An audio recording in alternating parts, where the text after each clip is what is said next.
சரவண ஜோதியே நமோ நம. வாழ்க வையகம், வாழ்க வளமுடன். அனைத்து தமிழ் நெஞ்சங்களுக்கும் கனிவான வணக்கங்கள். நாம் இந்த பதிவில் பிறக்கப் போகும் அக்டோபர் மாதத்திற்கான உங்கள் ராசிக்கான பலன் என்ன என்பதனை பற்றி விரிவாக காண்போம். பிறக்கப் போகும் இம்மாதத்தில் உங்கள் வாழ்வில் வளமும் நலமும் செல்வ செழிப்பும் பெற்று வாழ்வில் உயரிய நிலையை அடைய எல்லாம் வல்ல எம்பெருமானை வேண்டி விரும்பி கேட்டுக்கொள்கிறேன். இம்மாத கிரகநிலை என எடுத்துக்கொண்டால் ரிஷபராசியில் குரு பகவானும் மிதுன ராசியில் செவ்வாய் பகவானும் உள்ளனர். இம்மாத ஆரம்பத்தில் சந்திர பகவான் சிம்ம ராசியில் தனது பயணத்தை துவக்குகிறார். கன்னி ராசியில் சூரிய பகவான், புதன் பகவான், கேது பகவான் உள்ளனர். துலாம் ராசியில் சுக்கிர பகவானும், கும்ப ராசியில் சனி பகவானும், மீன ராசியில் ராகு பகவானும் சஞ்சாரம் செய்கின்றனர்.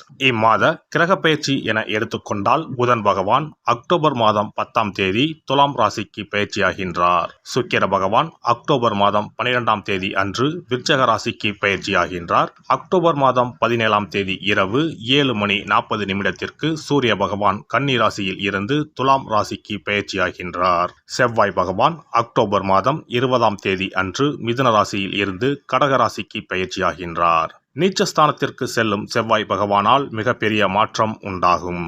இம்மாத கடைசியில் அக்டோபர் 29ஆம் தேதி புதன் பகவான் துலாம் ராசியில் இருந்து விருச்சிக ராசிக்கு பயிற்சியடைகின்றார். இம்மாதத்தில் வரும் விசேஷ நாட்கள் என எடுத்துக்கொண்டால் அக்டோபர் மாதம் 2ஆம் தேதி மகாலய அமாவாசை வருகின்றது.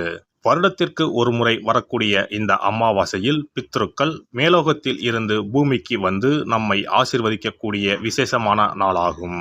அக்டோபர் 3ஆம் தேதி நவராத்திரி விழா ஆரம்பம். அக்டோபர் மாதம் 11ஆம் தேதி ஆயுத பூஜை என்று சொல்லக்கூடிய சரஸ்வதி பூஜை வருகின்றது. அக்டோபர் 12ஆம் தேதி விஜயதசமி, அக்டோபர் 31ஆம் தேதி தீப ஒளி திருநாள். இனி உங்கள் ராசிக்கு இம்மாதம் நடக்க உள்ள சுப மற்றும் அசுப பலன் என்ன என்பதனையும், அசுப பலன் ஏற்படுமாயின் ராசிக்காரர்கள் செய்ய வேண்டிய பரிகாரம் என்ன, வழிபட வேண்டிய தெய்வம் யார் என்பதனை பற்றி விரிவாக காண்போம். கும்பராசி அன்பர்களே, இந்த மாதம் ராசிநாதன் சனியை தவிர மற்ற கிரகங்கள் அனைத்தும் உங்களுக்கு நடுத்தர பலன்களை தர காத்திருக்கின்றன. ராசிநாதன் சனி மிக அனுகூலமாக இருக்கிறார். எதிலும் ஆதாயம் கிடைக்கும். பேச்சு திறமை அதிகரிக்க செய்யும். பெண்களுடன் பழகும் போது கவனம் தேவை. நண்பர்கள் மூலம் வீண் அலைச்சல் குறையும். நேரம் தவறி உணவு உண்ண வேண்டியிருக்கும். வாழ்க்கை துணையின் உடல் ஆரோக்கியத்தில் கவனம் தேவை. உடலில் சூடு ஏற்படுத்தும் ஆகாரங்களை தவிர்ப்பது நன்மையை தரும். தொழில் வியாபாரத்தில் ஈடுபட்டு இருப்பவர்கள் பார்ட்னர்களை அனுசரித்து செல்வது நல்லது. உத்தியோகத்தில் இருப்பவர்களுக்கு வீண் அலைச்சல், வேலைப்பளு இருக்கும். பணி நிமித்தமாக நேரத்திற்கு அதிகமாக உழைக்க வேண்டியிருக்கும். குடும்பத்தில் அமைதி இருக்கும். கணவன் மனைவிக்கு இடையே நெருக்கம் அதிகரிக்கும். பிள்ளைகள் மூலம் மனமகிழும் காரியங்கள் நடக்கும். உறவினர்களின் வருகை இருக்கும். வீடு மனை வாகனம் விஷயங்களில் எதிர்பார்த்த வெற்றி கிடைக்கும். பெண்களுக்கு பேச்சு திறமையால் காரியங்களை சாதகமாக செய்து முடிப்பீர்கள். அலைச்சல் குறையும். கலைத்துறையினருக்கு என்றோ செய்த ஒரு வேலைக்கு இப்போது பாராட்டு கிடைக்கலாம். மனம் விட்டு பேசி எடுக்கும் முடிவுகள் குடும்ப முன்னேற்றமடைய உதவும். அடுத்தவர் ஆச்சரியப்படும் வகையில் சாமர்த்தியமாக காரியங்களை செய்து வெற்றி பெறுவீர்கள்.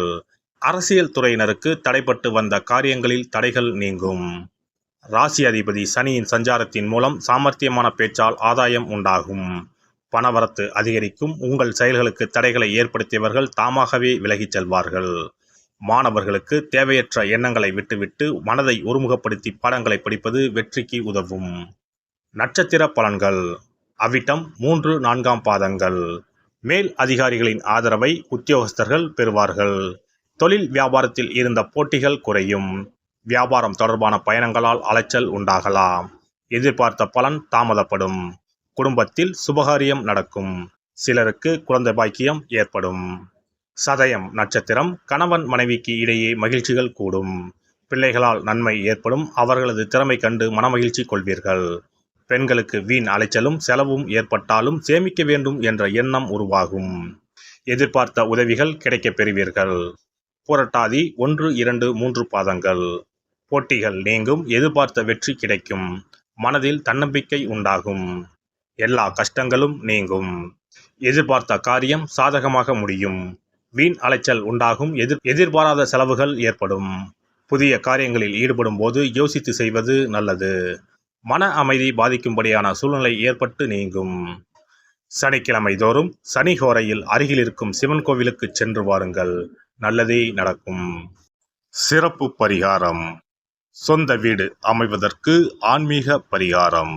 சொந்த வீடு கனவு நிறைவேற வேண்டும் என்பதற்காக எத்தனையோ கோவிலுக்கு சென்று எத்தனையோ பூஜை வழிபாடு என செய்தும் ஒன்றும் நடக்கவில்லை என்பவர்கள் வீட்டிலேயே இந்த எளிய பரிகாரத்தை செய்து வந்தால் நல்ல பலன் கிடைக்கும். எளிமையான இந்த 2 பரிகாரங்களை செய்து வந்தால் விரைவில் சொந்த வீடு யோகம் அமையும். அதனால் நம்பிக்கையுடன் இந்த சக்தி வாய்ந்த வழிபாட்டை செய்து வரவும். எவ்வளவுதான் சொத்து பணம் இருந்தாலும் நமக்கென்று ஒரு வீடு இல்லை என்றால் அது மனக்குறையாகவே இருக்கும். சொந்த வீடு வாங்க முடியவில்லையே என்பது பலரின் ஏக்கமாகவும் கனவாகவும் இருந்து வருகிறது. சொந்த வீடு வாங்க வேண்டும், வாங்கிய இடத்தில் விரைவில் வீடு கட்ட வேண்டும், ஏற்கனவே துவங்கியிருந்த வீட்டின் பணிகளை பணப்பற்றாக்குறையால் கட்டி முடிக்க முடியவில்லையே என்ற கவலையில் இருப்பவர்கள் ஏராளம். இப்படிப்பட்டவர்கள் வீட்டிலேயே எளிமையான 2 பரிகாரங்களை தொடர்ந்து செய்து வந்தாலே போதும். சொந்த வீடு வாங்க வேண்டும் என்று நினைப்பவர்கள், அதற்கான முயற்சியில் ஈடுபட்டிருப்பவர்கள் ஒரு சிறிய அகல் விளக்கில் விளக்கெண்ணெய் ஊற்றி தீபம் ஏற்ற வேண்டும். மகா விஷ்ணுவின் அவதாரங்களில் ஒன்றான வாமனரை மனதில் நினைத்து சொந்த வீடு அமைய வேண்டும் என்று பிரார்த்தனை செய்து கொண்டு மாதந்தோறும் வரும் திருவோண நட்சத்திரத்தன்று வீட்டின் அக்னி மூலையான தென்மேற்கு மூலையில் இந்த விளக்கை ஏற்றி வைக்க வேண்டும். அக்னி திசை என்பது மண்ணுக்குரிய திசையாகும். அதாவது அங்காரகன் எனப்படும் செவ்வாய் பகவானுக்கு உரிய திசை இதுவாகும். 3 அடி மண் கேட்டு 3 உலகையும் அளந்தவர் வாமனன். அதனால் அவரை நினைத்து பால் பாயசம் நிவேதனமாக படைத்து வழிபட்டு வந்தால் விரைவில் சொந்த வீடு யோகம் அமையும். மற்றொரு பரிகாரமாக வீட்டில் பயன்படுத்தும் காமாட்சி விளக்கு அல்லது கஜலட்சுமி விளக்கு அல்லது வழக்கமாக பயன்படுத்தும் ஏதாவது ஒரு விளக்கை எடுத்துக்கொள்ளுங்கள். விளக்கை சுத்தம் செய்து மஞ்சள் குங்குமம் வைத்து வாசனை மிகுந்த வெள்ளை நிற பூக்கள் சாற்றுங்கள். பிறகு 5 ரூபாய் நாணயத்தை விளக்கிற்குள் போட்டு நெய் அல்லது எண்ணெய் ஊற்றுங்கள். ஒரு சிறிய தட்டின் மத்தியில் மஞ்சள் குங்கும பொட்டு வைத்து அதன் மீது 5 ரூபாய் நாணயத்தை வைத்து நாம் ஏற்கனவே தயார் செய்த விளக்கை இதில் வைத்து விளக்கினை ஏற்ற வேண்டும். தினமும் காலையில் 6 மணி முதல் 7 மணிக்குள் இந்த விளக்கை ஏற்றி வந்தால் விரைவில் வீடு கட்டுவீர்கள். 5 ரூபாய் நாணயம் என்பது குபேரனுக்கு உரியதாகும். இதை விளக்கில் போட்டு ஏற்றுவதால் வீடு கட்டுவதற்கான அல்லது வீடு வாங்குவதற்கான பணம் ஏதாவது ஒரு வழியில் உங்களுக்கு கிடைக்கும். காலை 6 மணி முதல் 7 மணி வரையிலான நேரம் என்பது ஞாயிற்றுக்கிழமையில் சூரியன், திங்கள் கிழமையில் சந்திரன், செவ்வாய்க்கிழமையில் செவ்வாய், புதன் கிழமையில் புதன், வியாழக்கிழமையில் குரு, வெள்ளிக்கிழமையில் சுக்கிரன், சனிக்கிழமையில் சனி என நவக்கிரகங்களில் பாவ கிரகங்களான ராகு கேதுவை தவிர்த்து மற்ற 7 கிரகங்களையும் குறிக்கும் ஹோரை நேரமாகும். இந்த நேரத்தில் விளக்கு ஏற்றுவதால் நவக்கிரகங்களின் அருள் கிடைத்து பூமி யோகம் உண்டாகும். எந்த ஒரு பரிகாரம் என்றாலும் மனதில் முழு நம்பிக்கையோடும் இறைவனை உறுதியாக வேண்டி வழிபாடு செய்தால் மட்டுமே பலன் தரும். எளிமையான இந்த பரிகாரத்தை தொடர்ந்து செய்து பயன்பெறுங்கள்.